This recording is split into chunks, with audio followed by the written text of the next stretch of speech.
Buenos días, buenas tardes a todos y a todas. Es un placer cerrar este acto, ver este auditorio una vez más repleto,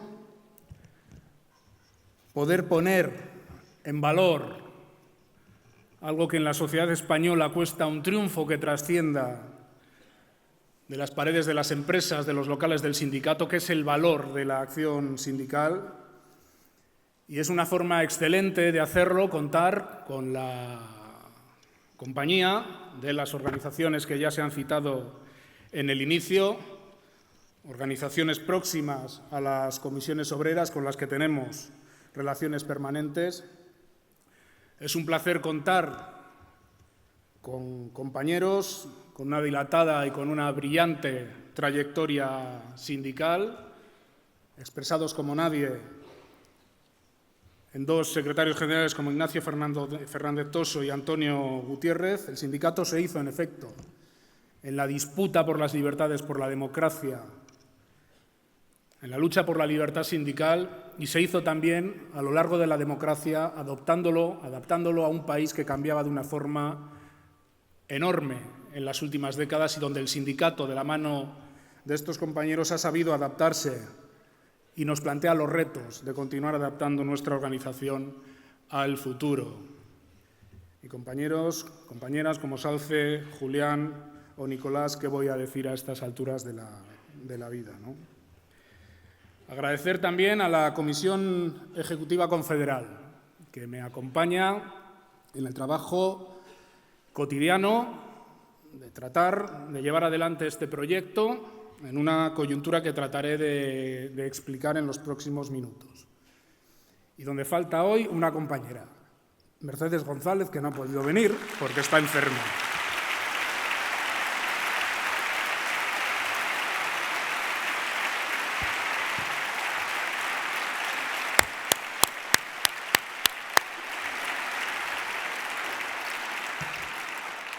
Reunimos al activo sindical por tercera vez, como ya se ha dicho en alguna ocasión. El activo sindical es el motor de la organización. Hemos hecho 2 encuentros ya de secciones sindicales que representan, mejor que nadie, el vínculo organizado del sindicato en el centro de trabajo, la capacidad del sindicato de construir en el núcleo de la disputa del capital-trabajo, que es la empresa y que es el centro de trabajo, un foco de poder de trabajadores y trabajadoras. La sección sindical como expresión de poder organizado del mundo del trabajo, allí donde hay masa crítica para construir poder organizado.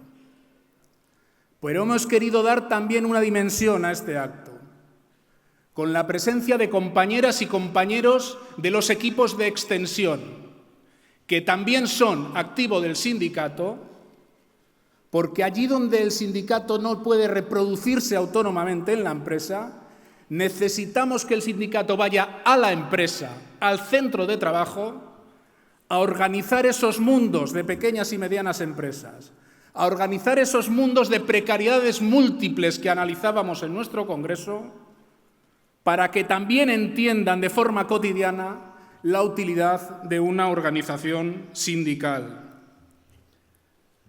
Decíamos en el Congreso que lo que la empresa ha desintegrado tiene que integrarlo el sindicato, y de cómo relacionemos, de cómo organicemos conjuntamente esa fortaleza del sindicalismo que representa la sección sindical, con ese trabajo de la extensión sindical donde no hay tanta fortaleza porque hay una precarización generalizada del mundo del trabajo, de cómo coordinemos estas 2 realidades paralelas donde está instalada la clase trabajadora diversa del siglo XXI, va a depender el futuro del sindicalismo en España y en el conjunto de países de Europa, de acertar con la tecla de cómo organizamos para hacer frente a lo que nos viene y a lo que tenemos ya encima. Porque de cómo vinculemos esas 2 realidades, que son más, que son múltiples, va a depender la correlación de fuerzas para muchas de las cosas que ahora os voy a tratar de explicar. Porque el análisis que el sindicato haga de la realidad, incluso la formulación de propuestas que podamos hacer, se pueden quedar en retórica si no van acompañadas de un fortalecimiento del músculo sindical para cambiar el orden de las cosas. Y acompañar estas dos realidades de propuesta, de capacidad de tener una posición externa, sociopolítica también, acompañada del reforzamiento del músculo sindical, como digo, van a depender muchas cosas en el futuro. Relacionar, por tanto, partes debilitadas del mundo del trabajo con las partes más fuertes del sindicato. Si el sindicalismo se refugia en compartimentos estancos, en un mundo que es interrelacional, en una empresa que funciona en red y en una clase que está fragmentada de forma múltiple por efecto de apuestas políticas hechas desde la ley, el sindicato, en el mejor de los casos, tendrá fortaleza en las torres de marfil del mundo de la empresa, que ya es minoritario. Si el sindicato acierta con la tecla organizativa, y esto se consolida en las elecciones sindicales y en la afiliación, el sindicato sigue siendo la mayor organización con capacidad de transformación en las relaciones de reparto de riqueza y de reparto de poder en la sociedad del futuro. Así de claro, depende de cómo nos organicemos para que esto tire más o para que esto tire menos.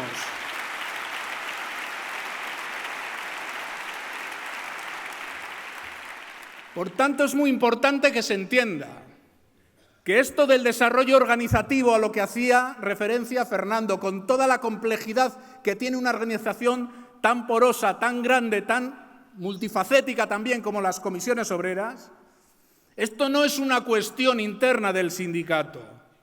Esto no es una cuestión de cómo situamos mejor la corporación comisiones obreras, no. Esto es cómo hacemos una disputa política, socioeconómica, porque la empresa, porque el capital se organiza como se organiza, no porque le apetezca, sino porque sabe que así debilita el sujeto colectivo del trabajo, porque sabe que así imputa y externaliza riesgos, costes, apretando los tornillos a nuestra gente.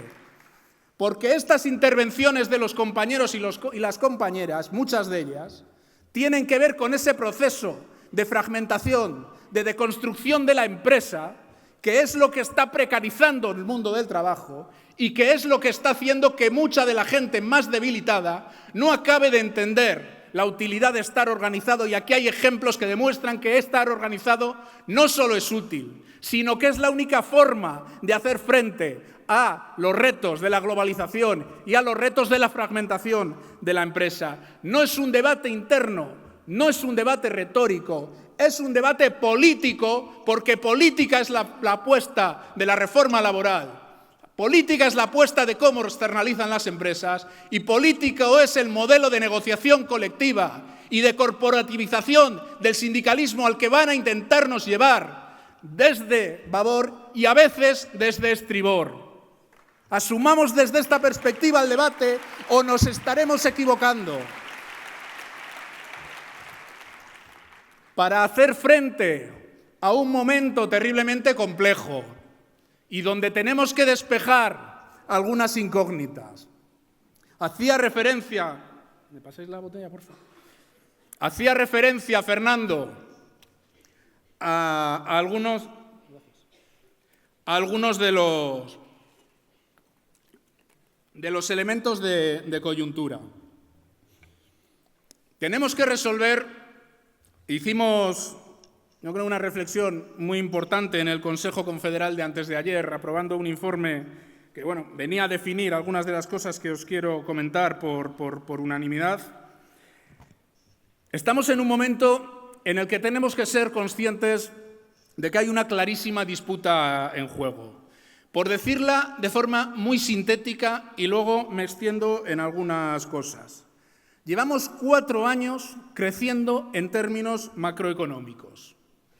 Un crecimiento que no se reparte, que no se distribuye convenientemente, que está aumentando las desigualdades en la sociedad española lo que está generando un creciente malestar social, que se refleja en un proceso de movilización creciente, novedoso en algunos términos, difuso, y que está detrás, en mi opinión, y luego trataré de explicar por qué, de la masividad de las respuestas, por ejemplo, el 8 de marzo, o por ejemplo, con los temas de las pensiones, que tienen su propia lógica. Ejercicio enorme de empoderamiento femenino el 8 de marzo, evidentemente. Pero hay elementos de respuesta a la creciente desigualdad, en mi opinión, en esas movilizaciones, que se dan además en un momento de descrédito de todos los canales de representación institucional y de representación democrática producto de la gestión de la crisis, y que creo que nos obliga a evaluar cómo tenemos los espacios de intervención del sindicato, qué tipo de propuestas hacemos en esos espacios de intervención del sindicato, y si no hay respuesta a nuestras demandas, cómo orientamos un proceso de movilización creciente que cambie lo primero que os decía y que detona todo este análisis. Crecemos sin reparto. ¿Cómo hacemos para crecer repartiendo y para acabar con las reformas o para modificar las reformas que han pretendido empobrecer a la mayoría social del país? Esto es a grandes rasgos lo que tiene que ocupar y preocupar el debate de las comisiones obreras, el debate del mundo del trabajo y creo yo, pero ahí no me meteré, que doctores tiene la Santa Madre Iglesia o no, de las fuerzas progresistas que viven y que tienen vigencia en este país.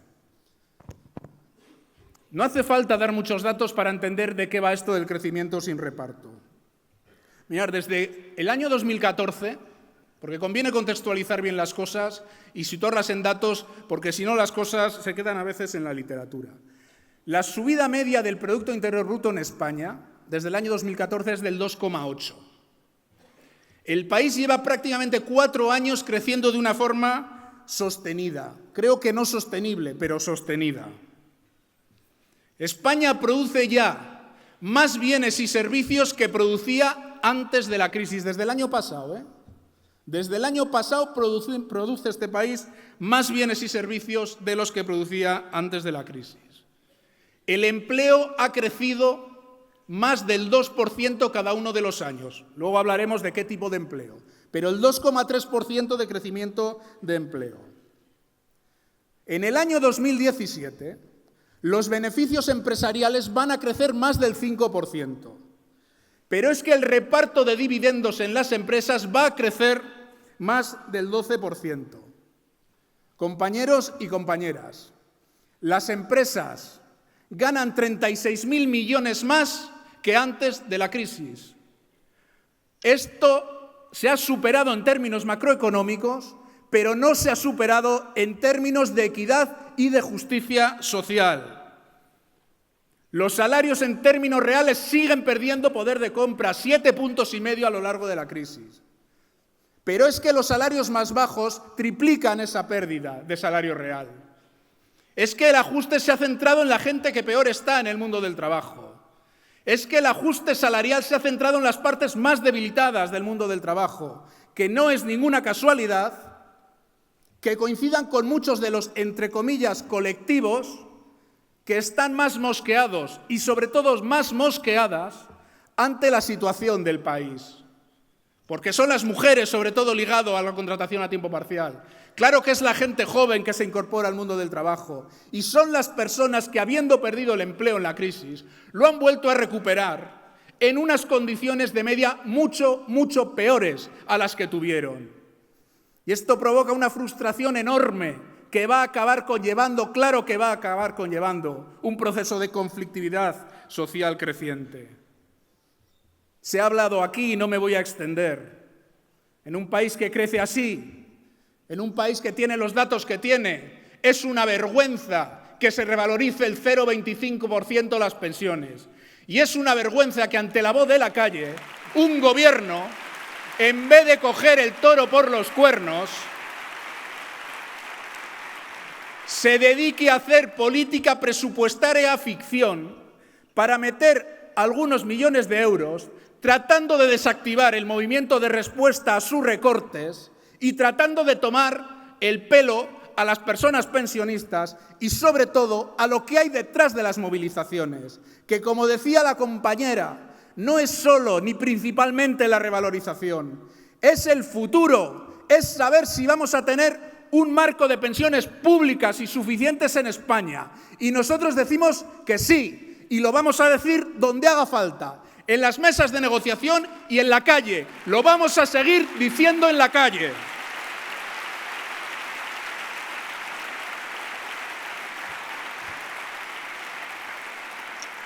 Sin ir más lejos, el 15 de este mes, emplazados todos a esas concentraciones a lo largo y ancho del país, donde tenemos que seguir diciendo revalorización de pensiones sí y futuro de las pensiones también.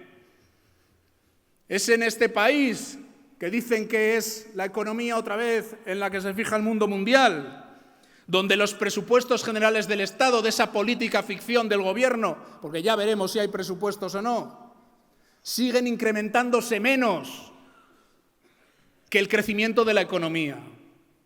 Porque hay una apuesta ideológica detrás de todo esto. Un retraimiento del poder público a la hora de proteger a la ciudadanía, a la hora de construir un nuevo contrato social, a la hora de buscar vínculos entre diferentes, vínculos entre situaciones distintas, que es lo que define un modelo social. Hay una apuesta política detrás de perdonar 15.000 millones de euros en impuestos en 3 años para hacer populismo de derechas y populismo fiscal. Porque claro que hay populismo de derechas. El que le dice a la gente donde mejor está el dinero es en el bolsillo del ciudadano y rebaja impuestos que al que gana 1.000 euros no le arreglan nada, al que gana 200.000 vaya sí le arregla, pero deteriora servicios públicos que al que gana 1.000 euros son fundamentales y al que gana 200.000 se la trae al pairo, se la bufa que haya servicios públicos o no, porque se provee de servicios privados.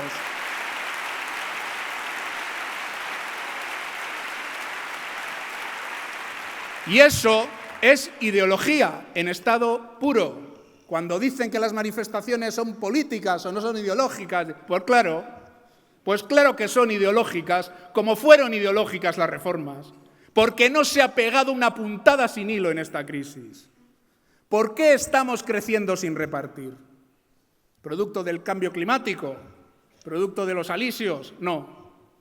Producto de reformas estructurales tomadas pensando en la devaluación interna del país, que siguen operando en España en el momento de la recuperación macroeconómica y que impiden el reparto de la riqueza, ni más ni menos. Reformas como la laboral, reformas como la de pensiones o reformas como las fiscales que se han ido tomando. Esa es la causa de que estemos creciendo sin distribuir de forma adecuada la riqueza. No hace falta recordar mucho, porque lo hemos hablado por activa y por pasiva. Pero ¿para qué se hizo la reforma laboral? ¿Para tirar a la baja los salarios? ¿Para reducir los salarios? Se fragmenta la negociación colectiva, se nos pone la espada de Damocles en la negociación de los convenios con el tema del fin de la ultraactividad, porque hay, amigo, como no llegues a un acuerdo, desaparece el convenio y tú pierdes más.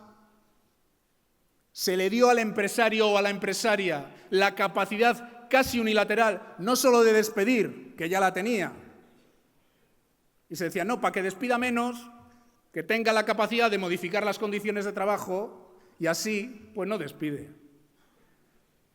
Pues sí, pues como echar gallinas en la zorrera. ¿Qué hizo el empresariado de este país? Reducir salarios y a la vez despedir. Despedir y reducir salarios. Modificar condiciones de trabajo cuando le viene en gana y a veces sin ningún tipo de causa económica. Por tanto, es una reforma laboral pensada para que dé los frutos que está dando en la crisis y después de la crisis. Estamos haciendo un esfuerzo que hay que redoblar y luego digo algo al respecto en la negociación colectiva. Pero aunque estamos siendo capaces de mantener una buena parte del ámbito de aplicación de los convenios colectivos, necesitamos un impulso para que la negociación colectiva sea el factor fundamental de recuperación salarial en este país.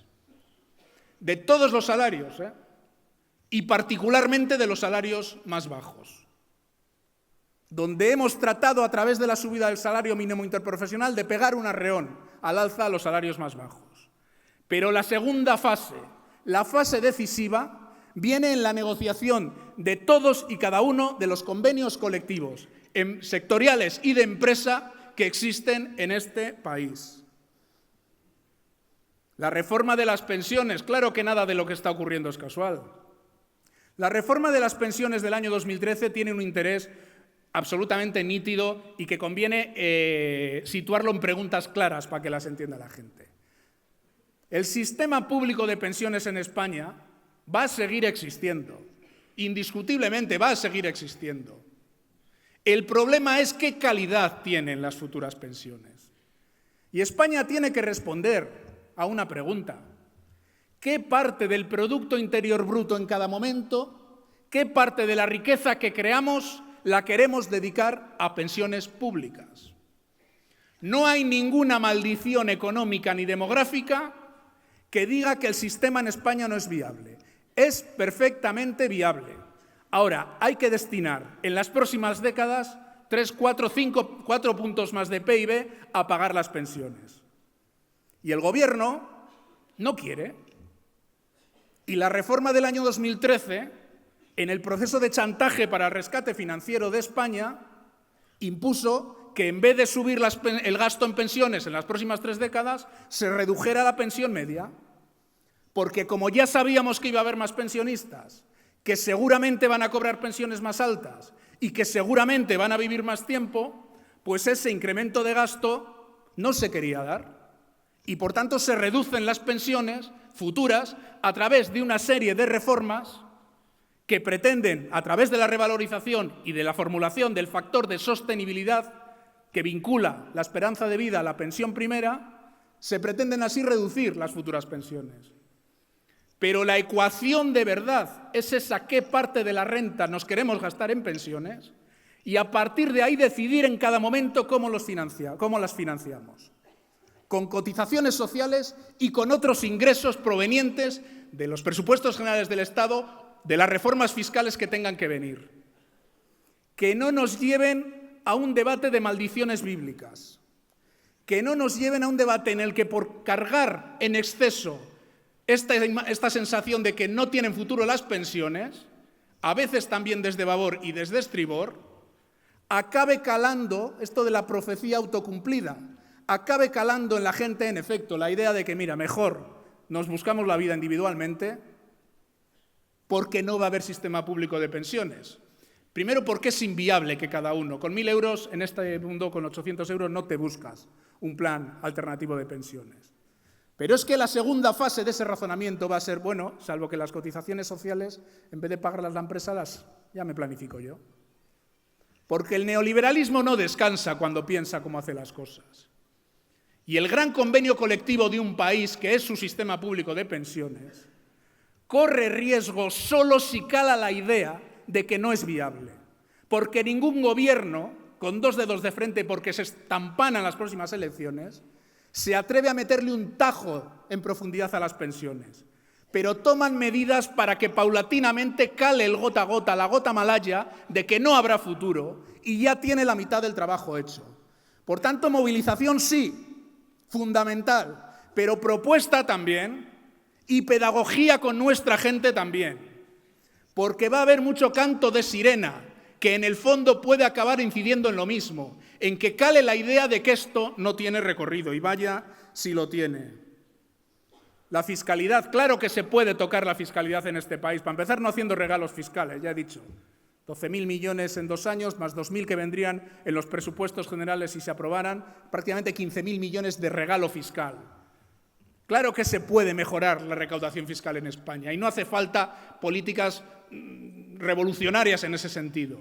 Atacar el fraude, atacar la elusión fiscal, atacar las rentas provenientes del capital y atacar las rentas más altas. Solo con eso España tiene un enorme recorrido en materia de presión fiscal. Aquí se recaudan 6,5 puntos menos en términos de PIB respecto a Europa, que no nos engañen de que estamos abrasados a impuestos. Algunos sí, otros nada. Otros nada. Elusión, fraude, rentas altas y rentas de capital. ¿Por qué no hay reformas fiscales en este país en ese sentido? Coño, porque son los suyos. Porque son los suyos. Por eso no atacan una reforma fiscal en profundidad en España.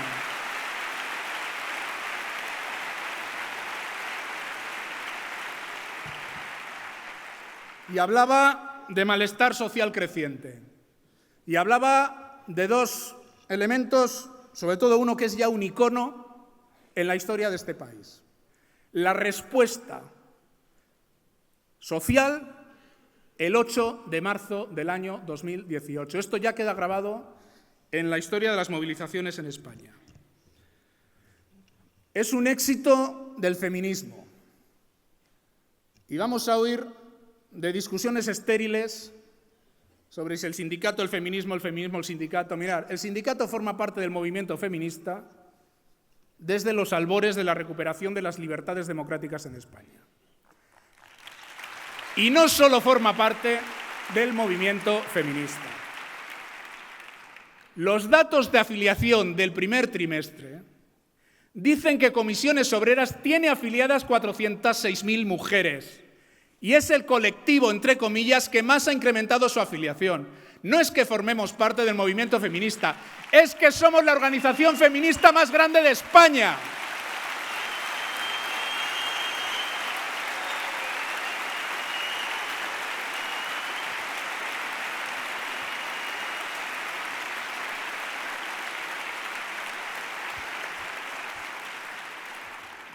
Pero tampoco hemos venido aquí a decir que somos las más grandes.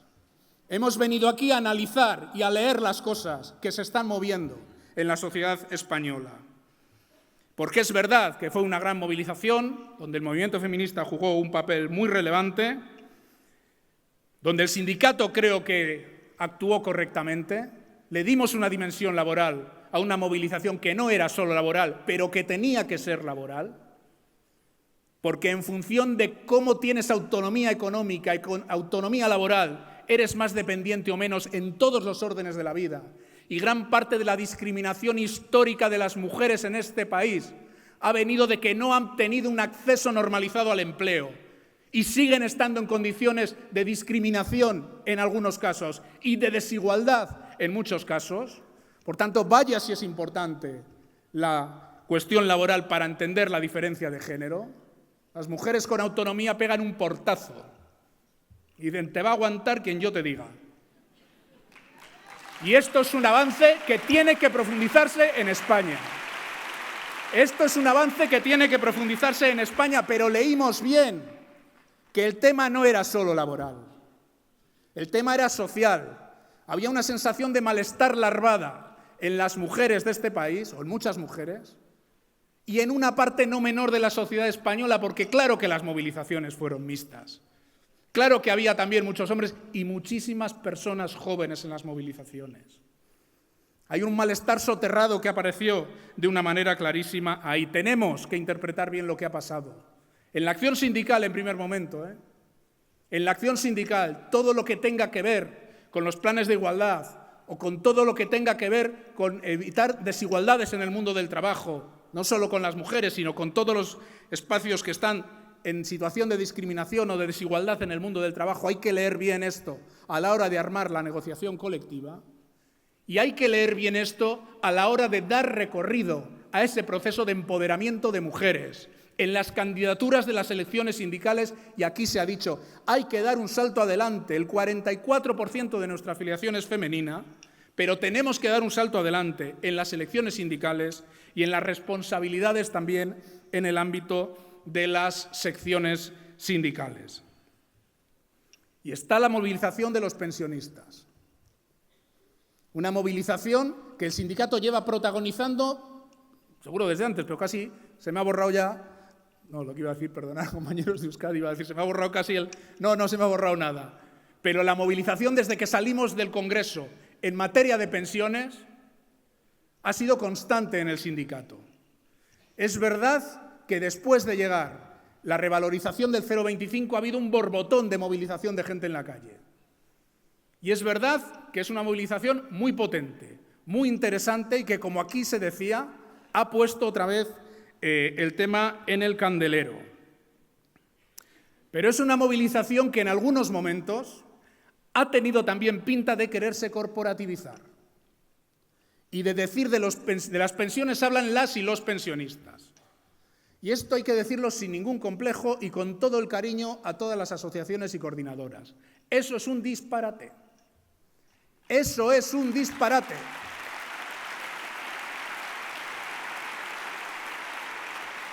Eso es perder la batalla antes de empezar la batalla. Eso es perder la batalla. Este es un problema de la sociedad. Este es un problema que hay que abordar desde las organizaciones. Se puede concurrir con el movimiento social, por supuesto, pero desde las organizaciones representativas, que somos las que vamos a determinar, en función también de la correlación de fuerzas, si en este país hay sistema de pensiones público en el futuro o no lo hay. Por tanto, concurrencia con otras expresiones de movilización social que haya, claro, o no estaríamos leyendo bien el siglo XXI. Pero no dejando que nos entrampen, porque va a haber intereses espurios, y probablemente en la derecha, y vaya usted a saber si en una parte de la izquierda, en cuestionar la legitimidad de los agentes sociales para ejercer nuestras funciones. Y se pueden buscar interlocutores aparentemente alternativos, y esto que digo puede parecer una tontería, pero el otro día Mariano Rajoy recibió en Moncloa a las Kellys, y luego diré algo de esa reunión, interlocutores alternativos que canalicen la indignación comprensible de la gente hacia la vía muerta de la ineficacia y debiliten el poder democrático que representan los sindicatos para tratar de reducir nuestra función a lo que se negocia en las paredes de la empresa. Es decir, dar una dimensión sociopolítica a la intención de la reforma laboral, que era atacar el sindicalismo, sí, pero era sobre todo atacar el sindicalismo de clase. El sindicalismo corporativo y una parte del sindicalismo nacionalista, en el fondo, está más contento que unas castañuelas con la orientación de la reforma laboral, con la fragmentación de la negociación colectiva, con que se negocie sobre todo solo en la empresa y al que Dios se la dé, San Pedro se la bendiga. Claro que hay una apuesta, o puede haber también una apuesta de intenciones por parte de la derecha, y vaya usted a saber cómo se conforma el próximo gobierno de España, de debilitar nuestra función representativa, buscando otros caminos que en el fondo acaben favoreciendo que se debilite el marco del diálogo social en España y que los gobiernos campen a sus anchas en España. Y todas estas cosas creo que las tenemos que analizar.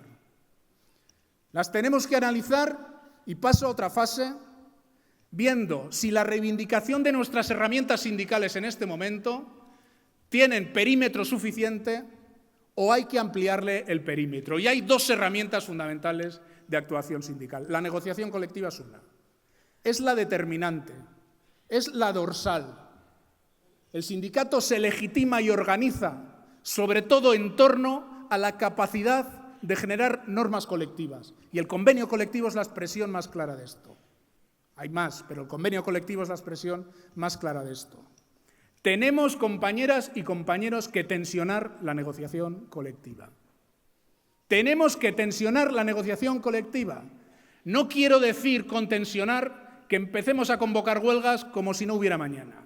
Quiero decir tensionar. Meter dinamita en la negociación en el sentido de participación de la gente, de vincular a la gente a la negociación del convenio, a la extensión del convenio, a la elaboración de la plataforma, a la determinación de si firmamos o no firmamos, si pedimos más, si pedimos menos, qué reivindicaciones ponemos encima de la mesa. Como la negociación colectiva se nos vaya al terreno de los actos administrativos, hemos perdido la batalla. Acabamos convertidos en un sindicato solo de asesoramiento. Hay que tensionar la negociación colectiva. Y consecuencia de eso, hay que tensionar la negociación del ANC. No nos van a vacilar. No puede venir la patronal a una mesa a la que a día de hoy no hay un dígito de subida salarial para estos años. Esto que dicen por ahí, el 2 más no sé cuánto en función de la productividad, no es verdad. En la mesa no se ha puesto un dígito. Se habla de que la parte fija de la subida tendrá que ir en relación a cómo marche el PIB y cómo vayan las cotizaciones a la seguridad social. No digo lo que me sale porque está en streaming. No vamos a aceptar un planteamiento de ese tipo. Puede valer para el salario mínimo interprofesional. Puede tener sentido en la negociación de la función pública, pero no vale para determinar el conjunto de la negociación colectiva de los sectores privados, sectoriales y de empresa. Compañeros y compañeras, cuando hablaban de productividad ya hablan menos. Si hoy en día los sueldos subieran en España como la productividad, estaban subiendo más del doble. Aunque dejáramos un margen para que la productividad se repartiera en inversión, en creación de empleo, en lo que se dice en los manuales, estábamos subiendo el sueldo prácticamente el doble a la gente. Son trileros y ahora ya no hablan tanto de la productividad y hablan del absentismo.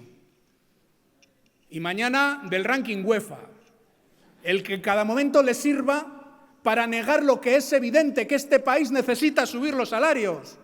Y necesita subir los salarios sobre todo de la gente que menos gana, de los colectivos que menos ganan, que han perdido el 22% en salario real entre el 2008 y el 2015. Para eso queremos el ANC, para orientar esas negociaciones. Y no va a valer con buenas razones. Si las tienen todas, si lo está diciendo hasta la Comisión Europea, con mucho cinismo, dicho sea de paso. Claro, primero recetas la reforma laboral, esto impide subir los salarios y luego dices que es que hay que subir los salarios. Pero si es que usted ha prescrito, no sé, no me sale la palabra, ha recetado la receta para que esto no suba, ¿cómo puede ahora extrañarse de los resultados de sus recetas? Son unos cínicos. No vale solo con razones, vale con correlación de fuerzas. Y en este momento es lo que toca. Y con el diálogo social tenemos que ver claramente qué perímetro tenemos en las mesas. El sindicato hace una apuesta inequívoca por los marcos de diálogo social. Es una expresión de poder democrático del mundo del trabajo y es una expresión de poder contractual. Pero precisamente porque nuestra apuesta por el diálogo social es inequívoca, no lo vamos a confundir con mesas donde el gobierno o la patronal pongan medidas de cartón piedra y no sirvan para cambiar la orientación de las cosas. No vamos a estar para hacer fotos funcionales al gobierno o a la patronal si no va acompañada de concretos y medibles resultados y medidas que le sirvan a nuestra gente, en pensiones, en salario, en desempleo, en contratación, en lucha contra la precariedad. Para eso sí vamos a estar, para eso sí vamos a hacer propuestas. Pero para medidas de cartón piedra no estamos. Lo puede tener claro el gobierno. El otro día nos planteaban, para atacar esto de la discriminación salarial, llegaban a escribir, fijaros, discriminación salarial en un papel. Cuando hace 2 meses o 2 meses y medio decía esto de no se meta usted en eso, que menudo lío. Pues hablaban de discriminación salarial, pero escribían 24 propuestas declarativas, declaraciones de intenciones, habrá que hacer, sería bueno que. No vale. Si hemos dicho que la brecha salarial tiene que ver con el tiempo parcial feminizado, el 73% del tiempo parcial lo ocupan las mujeres, con que tienen un 44% menos en complementos salariales, y esto está ligado a carreras profesionales más discontinuas porque no hay un sistema de protección a la dependencia y a la infancia en condiciones en este país. Si esas son las causas de la brecha salarial, o atacamos las causas de la brecha salarial o al sindicato que no le esperen para firmar 24 puntos declarativos de no sé qué. Porque tenemos un compromiso con la gente de hacer cosas de verdad y porque tenemos un compromiso con nuestras herramientas sindicales, que como digo son el diálogo social, la negociación colectiva, la presencia con la gente, la organización de la gente, la movilización, por tanto, y la acción sindical. Por tanto, en estos momentos tenemos que elevar el listón de ese perímetro en el marco del diálogo social. Alguien puede pensar, ¿qué está diciendo este? ¿Que se acabó? No. Vamos a hacer una propuesta ofensiva. ¿Qué es lo que necesita la gente? ¿Qué es lo que necesita la clase? Y es más, es lo que necesita el país. En salarios más bajos, en mínimos salariales en los convenios que evite que la gente no esté trabajando con pobreza laboral. Vamos a hacer una propuesta seria en la mesa de negociación de la ANC. Vamos a hacer propuestas en el conjunto de los convenios colectivos. Igualdad. En este país, las empresas con más de 250 personas trabajadoras tienen la obligatoriedad de hacer planes de igualdad. Pero esas empresas son las mínimas en España. Tenemos un problema de dimensión de empresas. Con lo cual, en las empresas donde trabaja la inmensa mayoría de las mujeres, o una mayoría importante de las mujeres, no hay obligatoriedad de hacer planes de igualdad. Rebájese el umbral. ¿Por qué no puede haber planes de igualdad en este país, por ejemplo, en las empresas de más de 50 trabajadoras y trabajadores, que permitan desarrollar una acción sindical? Porque la ley es condición necesaria, pero no es condición suficiente. Luego depende también de nosotras y de nosotros. ¿Cómo afrontamos esa acción sindical? ¿Cómo nos organizamos mejor para hacer esa acción sindical?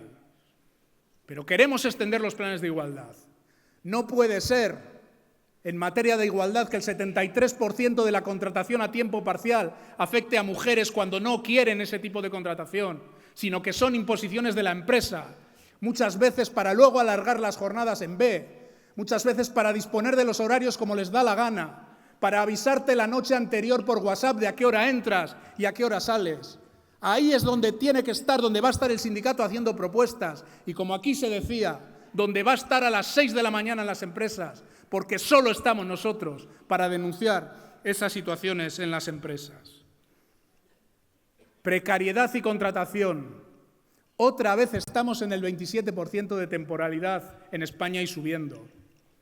Otra vez la gente joven de este país está hasta las narices de que sistemáticamente empiece a trabajar con contratos temporales y se tire, no se sabe los años que se tira, rulando de contrato temporal en contrato temporal y tiro porque me toca. No vale. El empresariado de este país no puede seguir utilizando la contratación temporal para incrementar sus beneficios, sobre todo para incrementar su poder, para decirle a la gente como te muevas te vas, como me venga el mal día te vas y como me pidas no sé qué te vas. Necesitamos romper esa inercia maldita de la contratación temporal sistemática que afecta a todo el mundo, pero que afecta sobre todo a la gente joven. Y la gente joven tiene que entender que las propuestas del sindicato y las propuestas de acción sindical en la empresa tienen como prioridad atacar las situaciones de mayor debilidad y de mayor precariedad y de mayor desigualdad. Hay que hacer una propuesta en materia de contratación en serio, porque la del Gobierno vuelve a ser la de siempre. No sé qué de las cotizaciones, no sé qué de los bonus malus con los contratos temporales, hay que perseguir el fraude, estaría bueno que dijeran lo contrario, ¿no? Lo que hay que hacer es cambiar la inercia y la dinámica y cambiar la norma para que cuando una empresa tiene algún tipo de problemas, la última opción sea el despido. Y para eso hace falta cambiar la ley y hace falta meter recursos públicos para que si una empresa, por ejemplo, en vez de despedir, reduce jornada, el trabajador y la trabajadora pueda compensar su pérdida salarial con algún tipo de prestación pública. Esto es posible y se hace en los países más avanzados de Europa. El problema es que esto empodera a la clase trabajadora y empodera a las personas precarias. Y por eso no se quiere ir por esa línea. Pero si se pusiera en marcha una línea de ese tipo, si de verdad se redujera la contratación temporal, habría que atacar luego desde la ley. Y en la contratación temporal se pueden hacer muchas cosas. Se eliminaron los salarios de tramitación. En este país existe el despido libre. no gratuito, pero sí libre, porque si te despiden y el despido es improcedente, quien decide si sigues o no en la empresa es el empresario o la empresaria. ¿Por qué no se pueden revisar estas cosas, ofreciendo una vía distinta para que cuando hay problemas en la empresa no hay despidos? Son propuestas que el sindicato va a poner encima de la mesa, como va a poner todo lo que tiene que ver en materia de pensiones. Y aquí pasa lo mismo. El Gobierno nos puede querer llevar a una negociación sobre cómo mejorar los ingresos del sistema. Y es más, podría hasta haber un acuerdo político y un acuerdo social en ese terreno por la simple razón de que el Gobierno necesita reducir el déficit de la Seguridad Social. Y tiene elementos para que, sin incrementar el gasto global, el déficit se reduzca, por ejemplo, imputando los gastos de administración de la Seguridad Social a los presupuestos generales del Estado o destopando las bases más altas de cotización. Tiene una serie de medidas que le permitirían, en este año, en el siguiente, mejorar los ingresos del sistema. Pero no nos vale ese escenario. No nos vale ese escenario, porque aún mejorando los ingresos del sistema, con la reforma que hizo el Gobierno, tal como está hoy en día el índice de revalorización y el factor de sostenibilidad, las pensiones del futuro van a caer de una forma drástica. Si quieren hablar en serio de pensiones con comisiones obreras, claro que hay que hablar de ingresos, de estructura de ingresos, y hay que hablar también de cómo nos cargamos los elementos que en el futuro hacen que caigan las pensiones. Cómo nos cargamos una reforma del 2013 pensada para reducir las futuras pensiones. Y si quieren hablar de eso, de acuerdo. Y si no quieren hablar de eso, no va a haber acuerdo en materia de pensiones con comisiones obreras. Lo pueden tener claro. No les vamos a acompañar en una operación de maquillaje, donde ya han dado alguna pincelada, que no conlleve una idea fuerza. Va a haber pensiones públicas en España en las próximas 4 décadas. O se habla de eso o el sindicato no está dispuesto a acompañar medidas de cartón piedra del Gobierno. Por tanto, es evidente que vamos a hacer propuestas, pero que esas propuestas ahora mismo no tienen acomodo en el contenido actual de las mesas. Vamos a dar, evidentemente, una oportunidad a la negociación como hemos hecho siempre. El sindicato no hace propuestas por hacer, las hace con sinceridad, porque son propuestas que si se concretaran en medidas cambiarían esto que os decía al principio de la distribución y el reparto, del crecimiento y el reparto. Pero no hay que ser ingenuos. En la actual situación del Gobierno, con sus apoyos parlamentarios, con la debilidad que tiene, con la pinta que tiene la próxima legislatura, elevar el listón de reivindicación como creemos que hay que elevar, hace que la posibilidad de acuerdo se reduzca de una forma importantísima.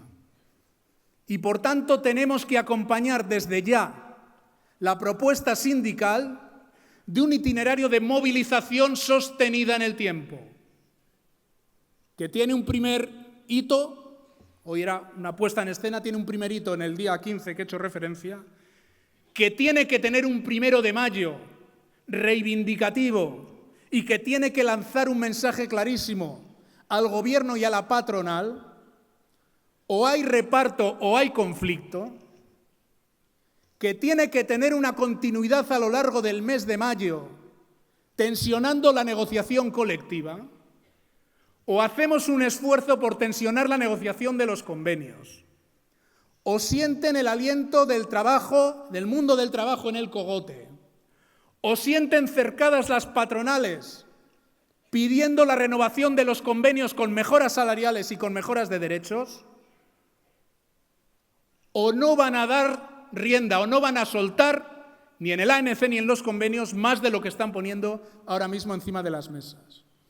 Simplemente la idea de que podamos ir a un proceso de movilización creciente ya ha modificado en algunas mesas de convenio, y no de cualquier convenio, las propuestas salariales.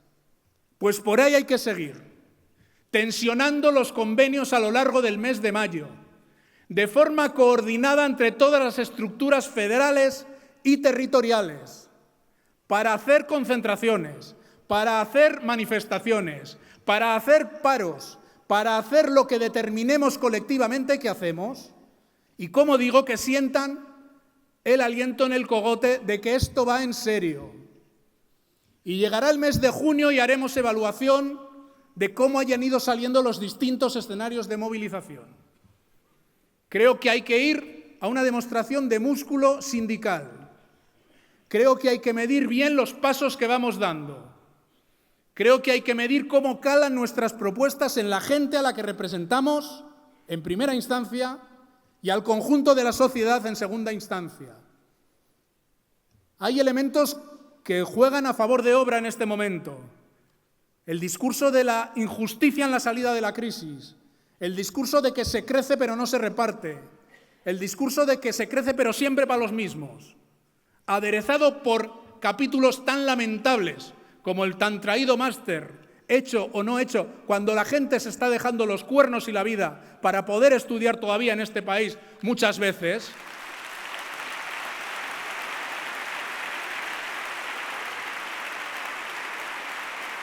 Tenemos que medir los componentes de ese cóctel para ir, como digo, a un proceso de musculación sindical que terminará donde tenga que terminar para mejorar la correlación de fuerzas y para evitar que se siga repartiendo la riqueza entre los mismos.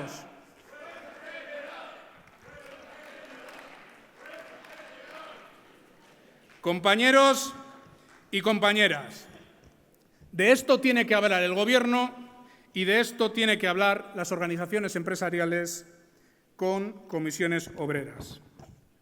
Comisiones Obreras está en esta sala y está en miles de centros de trabajo. No está en convenciones de marketing político.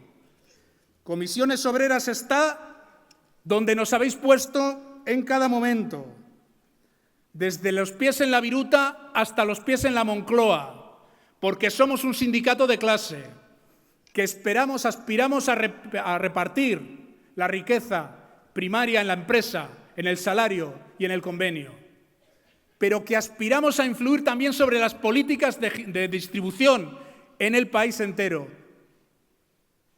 Pies en la Moncloa cuando hace falta y sobre todo pies en el centro de trabajo y en el Tajo. Eso es una organización de clase transformadora sociopolítica que sabe de dónde viene, que sabe a dónde va y que cuando está con las élites es para arrebatar derechos para nuestra gente. Pero nosotras y nosotros estamos donde han dicho los 8 compañeros y compañeras. Ahí es donde este sindicato cobra la fuerza que tiene. Ahí es donde hemos conseguido que no nos hayan ni doblado, ni domesticado, ni nada de eso. No nos han doblado porque evidentemente la campaña que se dio, el intento de acabar con la legitimidad del sindicato, que va a tener recorrido, no os quepa la más mínima duda, sobre todo en un proceso de movilización creciente, ha chocado con una realidad que no han podido vencer. Y aquí se ha dicho ya, que estamos donde no están las tertulianas y los tertulianos, que estamos donde está el problema real de la gente.